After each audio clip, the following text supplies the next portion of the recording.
Assalamualaikum warahmatullahi wabarakatuh. Para sahabat yang dirahmati Allah, dalam kisah kali ini kita akan mengangkat sebuah kisah tentang seorang sahabat Rasulullah yang bernama Sa'labah bin Abdurrahman, yang beliau sangat takut sekali akan dosa yang telah dilakukannya. Para sahabat yang dirahmati Allah, seorang pemuda dari kaum Ansar yang bernama Sa'labah bin Abdurrahman ini telah masuk Islam. Dia sangat setia melayani Rasulullah SAW.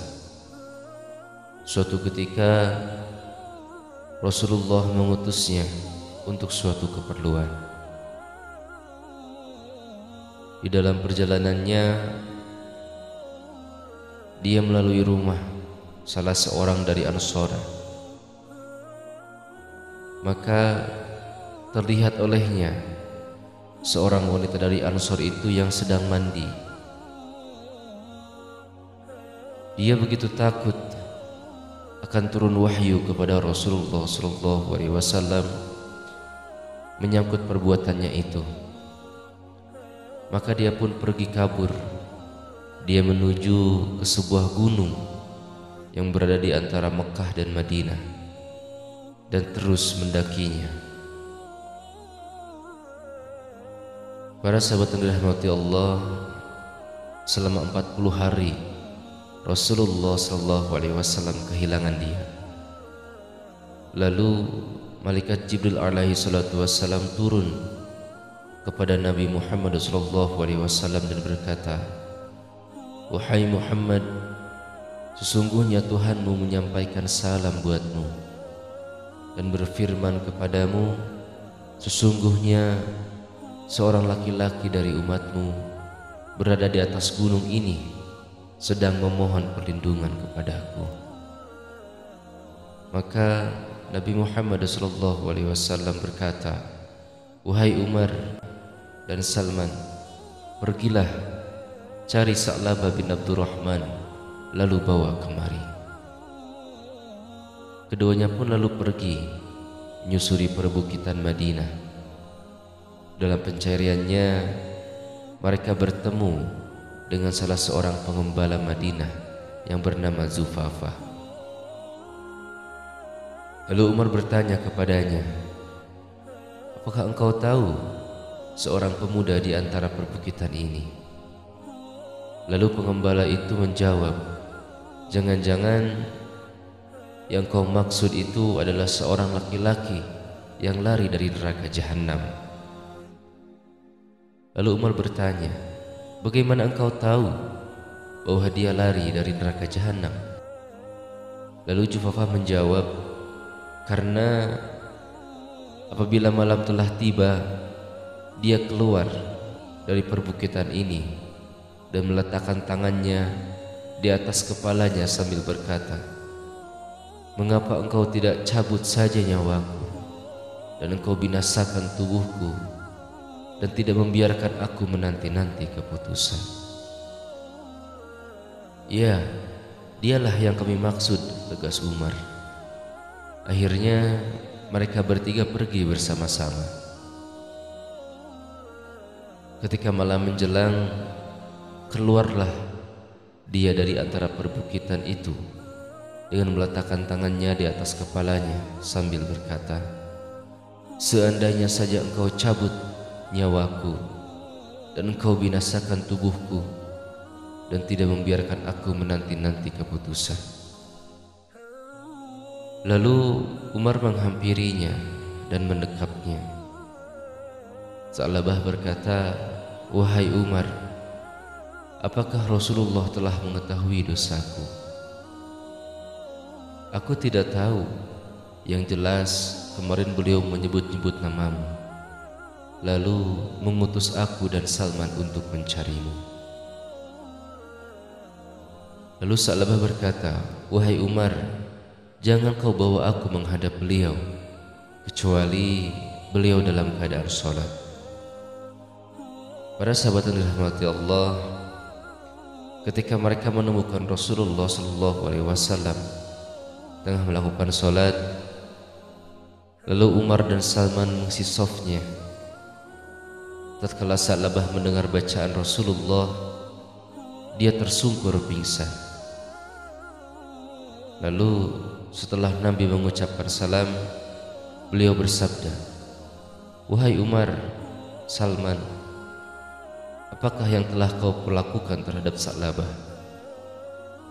Lalu keduanya menjawab, "Ini dia, wahai Rasulullah." Maka Rasulullah berdiri dan menggerak-gerakkan Sa'labah yang membuatnya tersadar. Lalu Rasulullah SAW berkata kepadanya, "Mengapa engkau menghilang dariku?" "Dosaku ya Rasulullah," jawab Sa'labah. Lalu Rasulullah berkata, "Bukankah telah kuajarkan kepadamu suatu ayat yang dapat menghapus dosa-dosa dan kesalahan-kesalahan?" "Benar, wahai Rasulullah." Lalu Rasulullah bersabda, "Katakanlah, ya Tuhan kami, berilah kami kebaikan di dunia dan di akhirat, serta peliharalah kami dari azab neraka." Lalu Sa'labah berkata, "Dosaku, wahai Rasulullah, sangat besar." Lalu Rasulullah bersabda, "Akan tetapi kalamullah lebih besar."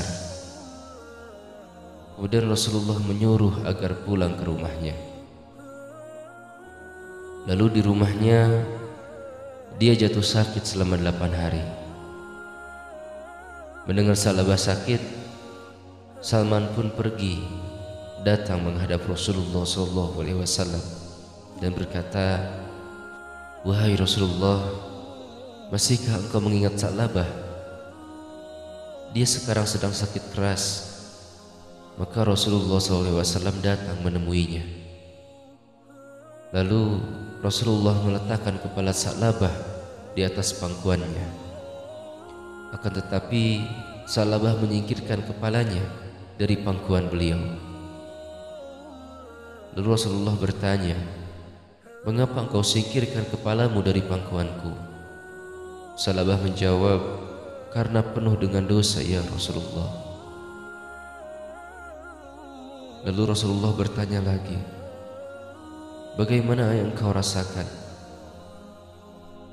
"Seperti dikerubuti semut pada tulang dan dagingku, juga kulitku ya Rasulullah," jawab Sa'labah. Lalu Rasulullah bertanya lagi, "Apa yang kau inginkan Sa'labah?" "Ampunan dari Tuhanku ya Rasulullah," jawabnya.